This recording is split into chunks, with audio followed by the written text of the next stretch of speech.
Hello दोस्तों, मेरा नाम है शुभम कुशवाहा और इस वीडियो में हम करेंगे यूपीएसआई का प्रैक्टिस सेट। ठीक है, तो पहला पार्ट हिंदी का है, कोशिश करेंगे इस वीडियो में हिंदी का पार्ट कंप्लीट करें, फिर अगले वीडियो में जो और भी पार्ट हैं वो सारे देखेंगे। ठीक है, तो मूल विधि भी अगले वीडियो में आ सकती है, वो आपके ऊपर डिपेंड करता है कि कैसा आपका रिस्पॉन्स रहता है। चलिए देखिए, यहाँ पर पहला जो प्रश्न है वो पैसेज है, इस वजह से मैं छोड़ रहा हूँ 5 प्रश्नों का। छठा प्रश्न से आते हैं सीधे। तो प्रश्न नंबर 6 है, सुधा शब्द का विलोम शब्द क्या होगा। तो सुधा का जो विलोम, सुधा का मतलब होता है भूखा, मतलब भूख लगी हो तो उसे बोलते हैं सुधा। तो इसका विलोम शब्द हो जाएगा तृप्त। तो ऑप्शन नंबर क्या हो जाएगा, सी। ठीक है, तृप्त। अगला प्रश्न देखते हैं, लघिमा का विलोम शब्द क्या होगा। तो आप लोग इसका आंसर चाहें तो बता सकते हैं। तो इसका जो हमारा आंसर होगा लघिमा का, ऑप्शन नंबर ए, महिमा। चलिए अगला प्रश्न तो काफ़ी आसान है, प्रश्न नंबर 8, निर्दय शब्द का विलोम। तो निर्दय का क्या होगा, सदय। तो ऑप्शन नंबर हमारा सी हो जाएगा यहाँ पर सही। ठीक है, देखो मैं प्रश्न पढ़ता हूँ उस टाइम पे आप भी पढ़ा करें और उसका उत्तर दिया करें। अगला प्रश्न काफ़ी ज़्यादा इंपॉर्टेंट है, या पूछा जाता है ज़्यादातर एग्जाम में, ऋजु शब्द का विलोम शब्द। इसी वजह से आपको पता भी होगा ऋजु शब्द का विलोम शब्द क्या होता है। बहुत सही, ऑप्शन नंबर ए हो जाएगा, वक्र। अगला प्रश्न देखते हैं, निम्नलिखित में से कौन सा विलोम युग्म त्रुटिपूर्ण है। तो इसको आपको देख के बताना है कि कौन सा त्रुटिपूर्ण है।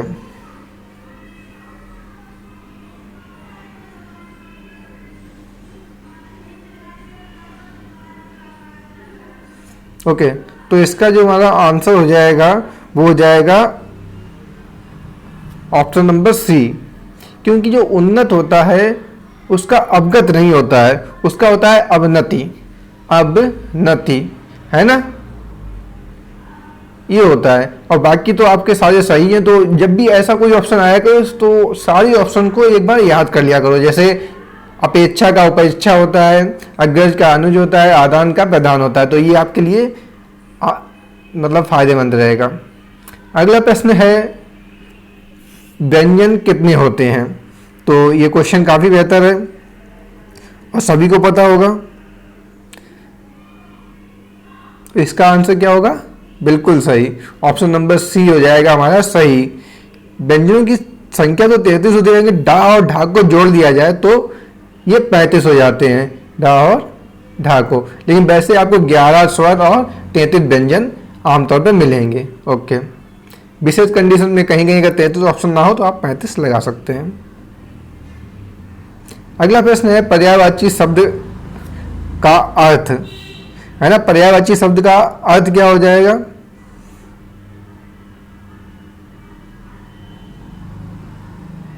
या अगर हम इसकी परिभाषा कहें तो इसकी परिभाषा ये होगी कि वे शब्द जिनके अर्थों में समानता हो पर्यायवाची शब्द कहे जाते हैं,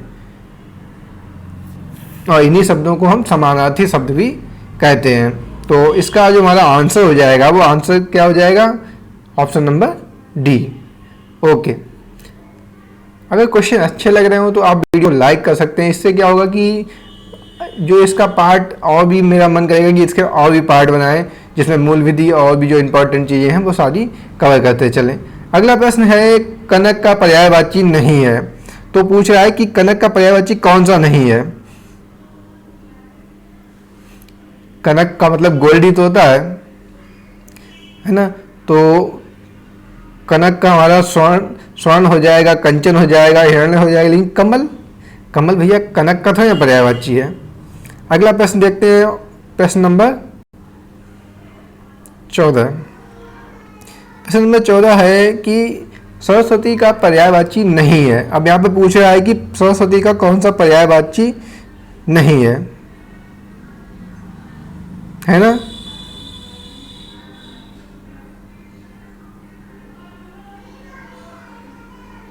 ओके, तो यहाँ पे जो हमारा आंसर हो जाएगा वो हो जाएगा ऑप्शन नंबर डी, हंस जो होता है वो सरस्वती का वाहन होता है, ना कि पर्यायवाची।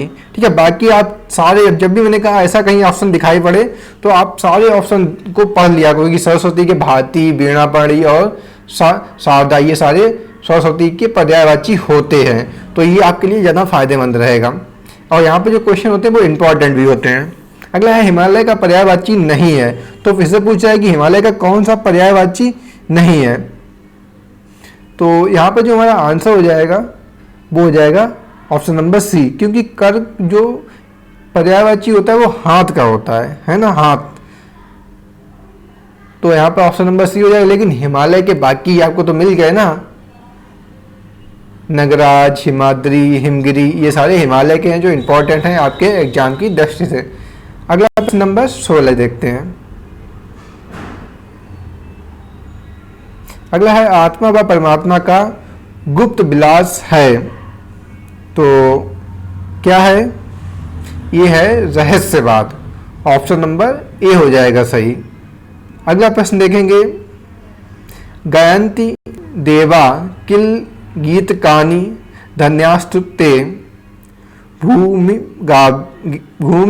भागे। जो बीच में स्पेस में क्या बनना है हमें, वो आएगा भारत। Option number C. अगला प्रश्न है, दुल्हनी गबाहूं, इसका आंसर क्या हो जाएगा? मंगलचार। Option number A. थोड़े से क्वेश्चन थोड़े अलग टाइप के हैं, है ना। काहेरे स्पेस टू कुल, ओहो सॉरी, आपने पूरा वो देखा ही नहीं, दिखाया ही नहीं मैंने आपको। नीचे दिए गए वाक्यों में रिक्त स्थानों में उचित शब्द भरने के लिए चार विकल्प दिए गए हैं। आपको विकल्प का चयन करना है जो सबसे सही हो। ठीक है, जो सबसे सही वहां पे बैठ रहा हो वो विकल्प हमें भरना था। तो इस वजह से मैंने कहा। अगला है, सूरदास भगवान के उपासक थे। तो सूरदास कौन से भगवान के उपासक थे? कृष्ण के, क्योंकि इन्होंने कृष्ण की लीलाओं का वर्णन किया है। और सूरदास जी देख नहीं सकते थे, लेकिन उन्होंने ऐसी ऐसी लीलाओं का वर्णन किया जिससे जो आज विद्वान है उनको ये लगता है कि सूरदास अंधे हो ही नहीं सकते जन्म से। अगला क्वेश्चन है, महाभारत एक क्या है? महाभारत क्या है? महाभारत महाकाव्य है। तो इसका ऑप्शन नंबर हमारा ए हो जाएगा सही। अगला प्रश्न देखते हैं, इच्छु का तद्भव मतलब जो गलत तरह से प्रयोग किया जाता है। तो इसका जो हमारा आंसर हो जाएगा वो हो जाएगा ईक। ईक का तत्सम शब्द होता है इच्छु। अगला है, आम का तत्सम रूप। तो आम का तत्सम रूप की बात कर रहा है। तो आम का जो तत्सम रूप होता है वो क्या होता है? आम्र। तो यहाँ पर ऑप्शन नंबर हमारा ए सही हो जाएगा। अगला प्रश्न देखते हैं, ये शब्द दिए गए हैं नीचे, इसमें पूछा गया है कि कौन सा तत्सम है, मतलब शुद्ध है ना। ओके, तो यहाँ पर जो हमारा आंसर आ जाएगा इसका ऑप्शन नंबर ए। ये जो शब्द है क्लिष्ट, ये ही हमारा तत्सम है। बाकी सारे हमारे शब्द जो हैं वो तद्भव शब्द हैं। ओके, अगला प्रश्न देखते हैं, ईंट से ईंट बजाना मुहावरे का सही अर्थ क्या होगा? ईंट से ईंट बजाना मतलब इसका सही अर्थ क्या होगा? मुहावरे का अर्थ क्या होगा? कहते हैं इनका ईंट से ईंट बजा देंगे, मतलब तो हम बर्बाद कर देंगे। तो ऑप्शन नंबर हमारा यहाँ पर हो जाएगा ऑप्शन नंबर सी। अगला प्रश्न देखते हैं, प्रश्न नंबर 26, उड़ती चिड़िया पहचानना मुहावरे का सही अर्थ क्या होगा? तो उड़ती चिड़िया पहचानना मुहावरे का सही अर्थ होगा यहाँ पर ऑप्शन नंबर सी, मन की या रहस्य की बात को समझ लेना। तो यहाँ पर हमारा ऑप्शन नंबर सी हो जाएगा सही। अगला है इनमें से संख्यावाचक विशेषण कौन सा है। तो भाई ये तो इसमें तो कठिन है ही नहीं समझ, ऐसा कि ये तो सभी को पता होगा। तो यहाँ पर ऑप्शन नंबर हमारा ए सही हो जाएगा 7। अगला है निम्नलिखित में से कौन सा विशेषण नहीं है। तो भाई विशेषण मतलब कोई विशेषता बताई जाए। जैसे अगर हम बात करें यहाँ पर शीतल मतलब ठंडेपन की विशेषता है ना, और श्यामल मतलब श्यामला रंग, सुंदर मतलब यही है कि अगर हम कह दें कि ये काफ़ी जल शीतल है, मतलब इस शब्द का प्रयोग किसी की विशेषता के लिए कर सकते हैं। ठीक है, जैसे श्यामला, ये श्यामला है तो ये विशेषता बता रहा है, सुंदर ये सुंदर है तो ये विशेषता बता रहा है, लेकिन ये मोहन है ये तो क्या कर देंगे, है ना। तो ऑप्शन नंबर यहाँ पर हमारा ऑप्शन नंबर डी हो जाएगा सही। मतलब गलत मतलब सही, बात समझ में आ गई। मतलब इसमें पूछा नहीं तो इस हिसाब से ये सही हो जाएगा। अगला है निम्नलिखित में से कौन विशेषण है। तो यहाँ पर पूछ रहा है कौन विशेषण है, तो हमें यहाँ पर विशेषण बताना है।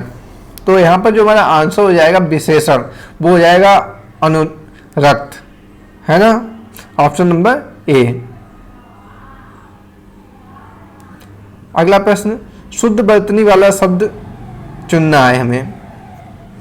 अशुद्ध वर्तनी वाला शब्द चुनना है।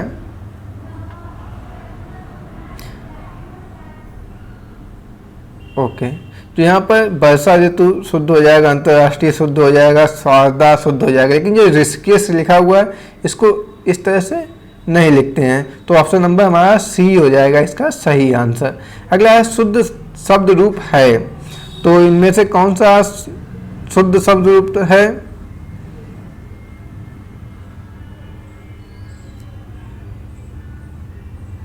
शुद्ध, ओके, तो शुद्ध यहाँ पे हो जाएगा ऑप्शन नंबर हमारा डी। ठीक है, अगला प्रश्न देखते हैं, शुद्ध वर्तनी है तो इसमें कौन सी वर्तनी शुद्ध है।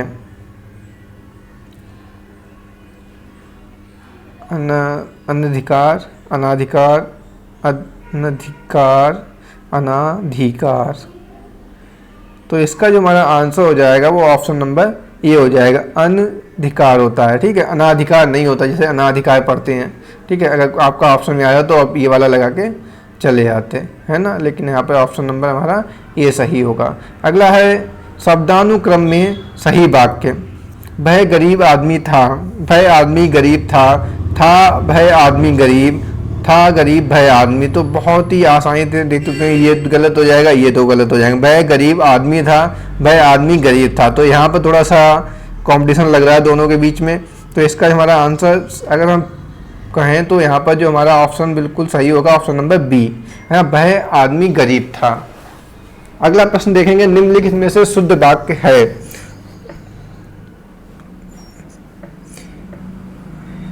ओके, पहला है यहाँ गन्ने का ताज़ा रस बिकता है। दूसरा है यहाँ ताजे गन्ने का रस बिकता है। तीसरा है ताजे गन्ने का रस यहाँ बिकता है। चौथा है ताजी गन्ने का रस यहाँ बिकता है। तो यहाँ पर ताजी गन्ने वाला तो पहले गलत करते हैं, ताज़ा गन्ने का रस यहाँ बिकता है, ये भी गलत हो जाएगा। उसके बाद बात करें यहाँ ताजे गन्ने का रस बिकता है, ये भी गलत हो जाएगा। तो यहाँ पर जो हमारा ऑप्शन सही होगा वो होगा ऑप्शन नंबर ए सही, यहाँ गन्ने का ताज़ा रस बिकता है। लेकिन हिंदी का जो हम जिस तरह से प्रयोग करते हैं तो हम सारे हमें सही लग रहे हैं, क्योंकि हम लोग जो हिंदी का प्रयोग करते हैं वो काफ़ी अशुद्ध करते हैं। अब यहाँ पर दिया गया है निम्नलिखित वाक्यों का सही क्रम संयोजन करते हुए उत्तर की पहचान कीजिए। तो इसी तरह के प्रश्न आते हैं। कोई महान देश जिस समय संक्रांतिकालिक स्थिति में, यहाँ पर जो हमारा आंसर हो जाएगा इसका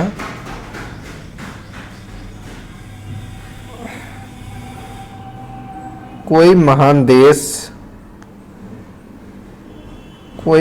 पहले इस पे जाएंगे, जिस समय संक्रांति कालिक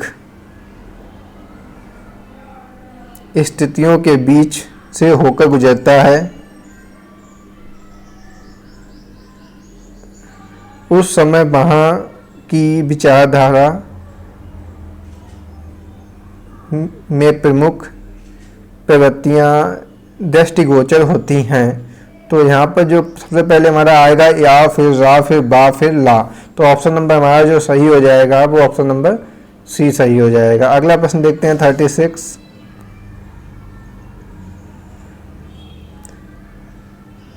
हम आपस में दंगे फसाद में सारा श्रम नष्ट कर रहे हैं। अपने देश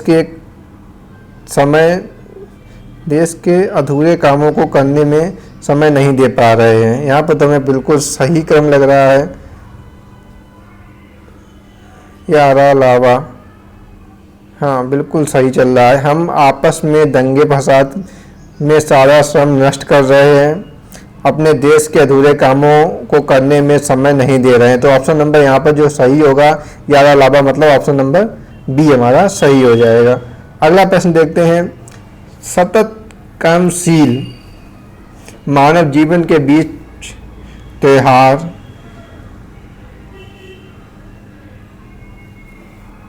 कुछ आराम व कुछ खुशी को लेकर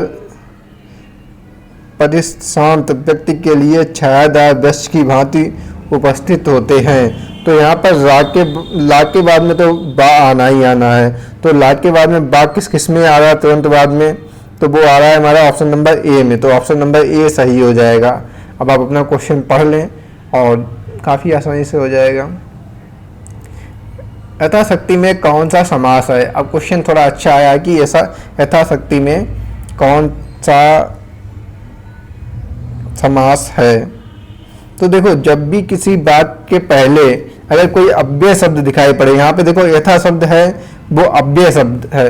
तो जहाँ पे भी किसी बात के पहले अव्यय शब्द सुनाए दिखाई पड़े, समझ लेना वहाँ पर अव्ययभाव समास है। तो ऑप्शन नंबर डी हमारा सही हो जाएगा। और जब भी कहीं दिखाई पड़े क्या नंबर, तो वो जाता तो द्विगु में है, लेकिन अगर उस शब्द से किसी भगवान या किसी का नाम बन रहा है ना, तो वो हमेशा बहुब्रीहि में चला जाता है। तो प्राथमिकता किसे देते हैं? बहुब्रीहि को। तो यहाँ पर अगर हमारा बहुब्रीहि ऑप्शन ना होता तो हम द्विगु में लगाते, लेकिन जब यहाँ पे बहुब्रीहि ऑप्शन दिया गया है तो हमारा बहुब्रीहि ही सही होगा। हमेशा ध्यान रखो कि अगर नंबर आ रहा है पहले, ठीक है, तो वो द्विगु में जाता है। जैसे 10 दशानंद 10 हैं जिसके आनंद, मतलब 10 यहाँ पे आ रहा है तो द्विगु में जाना चाहिए। लेकिन अब दशानंद में क्या हो रहा है कि यहाँ पर दशानंद से 10 हैं जिसके आनंद, मतलब विष्णु, शायद विष्णु भगवान के ऊपर जा रहा है, इसलिए यहाँ पर बहुब्रीहि समास का प्रयोग करेंगे। अगला है इति प्लस आदि इत्यादि में कौन सी संधि है? तो यहाँ पर जो संधि होगी वो यह संधि होगी, क्योंकि जब ई और आ मिलके या होता है वहां पर यह संधि होती है। तो ऑप्शन नंबर यहाँ पर हमारा ए सही हो जाएगा। अगला प्रश्न देखते हैं। व्यंजन संधि का उदाहरण है व्यंजन संधि। यहाँ पर जो हो जाएगा व्यंजन मतलब ये होता है जहाँ पे व्यंजन का कोई व्यंजन किसी स्वर या व्यंजन के साथ में संयोग कर रहा हो। तो यहाँ पर आएगा निर्गुण नहीं आएगा, सद एवं मनोरथ नहीं, सत प्लस आचार, ठीक है। तो यहाँ पर जो हमारा ऑप्शन सही हो जाएगा वो हो जाएगा ऑप्शन नंबर डी, क्योंकि यहाँ पे सत्य प्लस आचार होता है। देखो सत्य, तो लास्ट में सत्य प्लस आचार होता है, तो यहाँ पे ता मिल रहा है ना, तो यही हमारा व्यंजन संधि हो जाएगी। तो ऑप्शन नंबर इसका कौन सा हो जाएगा? डी। संधि का वीडियो एक पूरा पड़ा हुआ है, आप चाहें तो देख सकते हैं।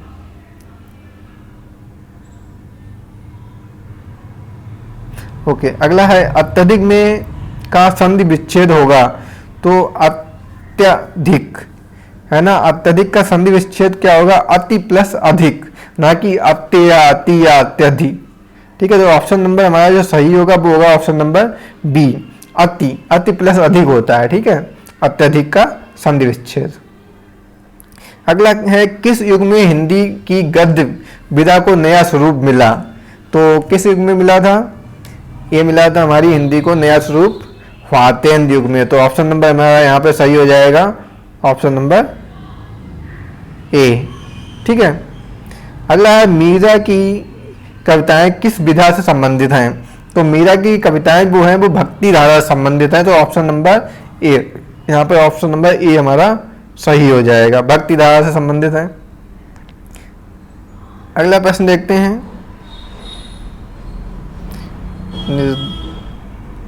निस्दिन बरसत नैन हमारे सदा रहित वापस ऋतु हम पाए, जब से शाम सिधारे में कौन सा रस है। तो यहाँ पर जो हमारा इसका आंसर हो जाएगा वो हो जाएगा वियोग श्रृंगार, ऑप्शन नंबर बी। वियोग श्रृंगार में होता क्या है वैसे, जहाँ पर नायक और नायिका में वियोग होता है ना, और वियोगावस्था का वर्णन किया जाए तो वहाँ पर वियोग श्रृंगार होता है। यहाँ पर ये कह रहा है निस्दिन बरसत नैन हमारे सदा रहित पाबस ऋतु हम पर, जब से श्याम सिधारे। तो यही हो रहा है कि यहाँ वियोग का वर्णन किया गया है यहाँ पर। अगला प्रश्न है 46। अवलो नसानी अपना नसाहो में कौन सा रस है। तो यहाँ पर जो हमारा हो जाएगा शांत रस, ऑप्शन नंबर बी।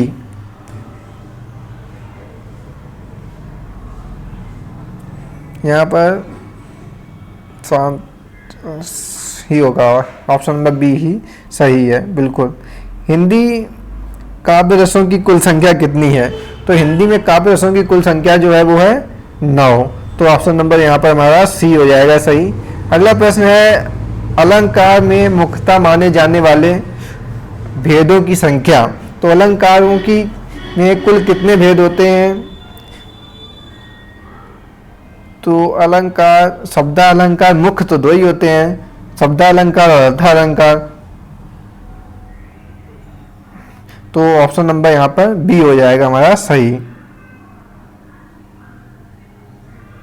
एक और होता है, वो होता है उभय अलंकार, लेकिन उसे गिना नहीं जाता है। मतलब मुख्य की अगर बात किया जाए तो शब्दा अलंकार और अर्था अलंकार आएगा, लेकिन एक वो अन्य और होता है, लेकिन वो मुख्य अगर यहाँ पे ना लिखा होता है तो फिर हम 3 भी लगा सकते थे, लेकिन 3 ऑप्शन भी नहीं दिया। उन्हें खुद पता है कि बच्चे कंफ्यूज हो जाएंगे। नहीं पराग नहीं मधुर मधु, नहीं विकास यही काल में अलंकार। तो यहाँ पर जो अलंकार होगा वो होगा अत्योक्ति, ऑप्शन नंबर सी। अगला है कामायनी प्रमुख रचना है। तो कामायनी किसकी रचना है। कामायनी ये हमारी जयशंकर प्रसाद की रचना है, ऑप्शन नंबर डी हो जाएगा इसका सही। तो यहाँ पर हिंदी के मैंने काफ़ी ज़्यादा प्रश्नों को लिया है और लगभग 45 प्रश्न लिए थे और सारे क्वेश्चन एग्जाम की दृष्टि से काफ़ी ज़्यादा महत्वपूर्ण हैं। भाई अगर मूल विधि के भी कुछ प्रश्न देख लेते हैं। इस अधिनियम में कौन से प्रावधान के अधीन सेवा प्रदाता के रूप में राज्य सरकार के साथ में पंजीकरण कराया जा सकता है। तो इसका हमारा जो आंसर हो जाएगा वो आंसर हो जाएगा धारा 10 के अनुरूप ऐसे नियमों के अधीन रहते हुए जो कि इस निमित्त बनाए जाए। कुल मिला के इसका जो आंसर हो जाएगा ये 1956 का कुछ था, है ना, और धारा 8 हो जाएगी इसकी। भारतीय संविधान में मूल कर्तव्य किस देश के संविधान से लिए गए हैं। तो भारतीय संविधान के जो मूल कर्तव्य थे वो लिए गए थे, मूल कर्तव्य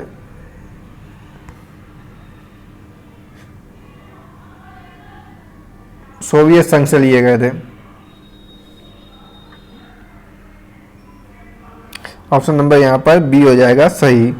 अगला प्रश्न देखेंगे, घरेलू हिंसा से महिलाओं का संरक्षण अधिनियम 2005 की कौन सी धारा के अंतर्गत घरेलू हिंसा को परिभाषित किया गया है। तो घरेलू हिंसा को परिभाषित किया गया है धारा 3 के अंतर्गत। धारा 3 के अंतर्गत। ठीक है,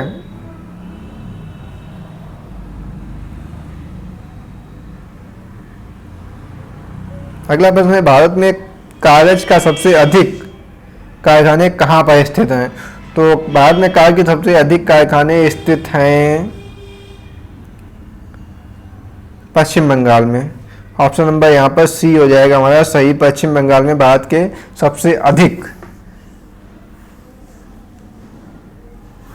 कागज के कारखाने स्थित हैं। अगला प्रश्न है, पंजाब के राजा रणजीत सिंह की राजधानी कहाँ थी? तो पंजाब के राजा रणजीत सिंह की राजधानी लाहौर में थी। 60 तक कर ही देते हैं प्रश्न जब देखा है इसको। दंड प्रक्रिया संहिता के किस धारा में संज्ञेय अपराधों को किए जाने से रोकने के लिए गिरफ्तारी का अधिकार पुलिस को प्रदत्त है? अपराधों धारा के संज्ञेय अपराधों को किए जाने से रोकने के लिए गिरफ्तारी। ओके, तो इसका जो हमारा आंसर हो जाएगा वो धारा 151, ऑप्शन नंबर ए हो जाएगा सही। अगला है, क्या मोबाइल फ़ोन को साइबर लॉ में परिभाषित किया गया है? हाँ, नहीं, सरकार जोड़ने का प्रयास कर रही है और उपयुक्त में से कोई नहीं। तो बिल्कुल मोबाइल फ़ोन को साइबर लॉ में परिभाषित किया गया है, तो ऑप्शन नंबर यहाँ पर ए हमारा सही हो जाएगा। ठीक है, अगला प्रश्न देखते हैं, भारत की प्रथम कृषि विज्ञान केंद्र कहाँ है? तो भारत का जो प्रथम कृषि विज्ञान केंद्र पांडुचेरी में स्थित है, तो यहाँ पर ऑप्शन नंबर हमारा डी हो जाएगा सही। और ये कब स्थापित किया गया था? ये किया गया था 1974 में। कृषि विज्ञान केंद्र भारत का सबसे पहला पांडुचेरी में 1974 में। अगला है, ग्रेनेड की प्रभावशील रेंज कितनी होती है? ग्रेनेड तो जानते ही होंगे क्या होता है। तो ग्रेनेड की प्रभावशील रेंज जो होती है वो होती है 30 मीटर से भी ऊपर। तो ऑप्शन नंबर यहाँ पर कौन सा हो जाएगा हमारा? डी। वैसे अगर बात करें तो ग्रेनेड की कई अलग अलग रेंज भी होती हैं, कम भी होती हैं, लेकिन जो यहाँ पर बात की गई है तो वो यही सबसे हाई फाई की बता दी।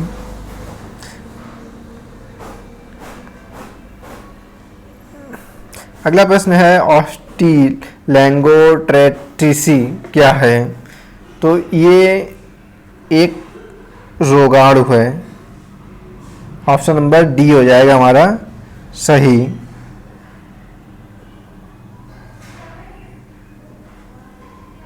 ओके, तो इस वीडियो में इतना देखते हैं, मिलते हैं इसके पार्ट 2 में, जिसमें मूल विधि और सामान्य ज्ञान से संबंधित प्रश्नों पर चर्चा करेंगे। ठीक है, संविधान, मूल विधि और सामान्य ज्ञान के प्रश्नों का। चलिए मिलते हैं अगले वीडियो में। Bye bye.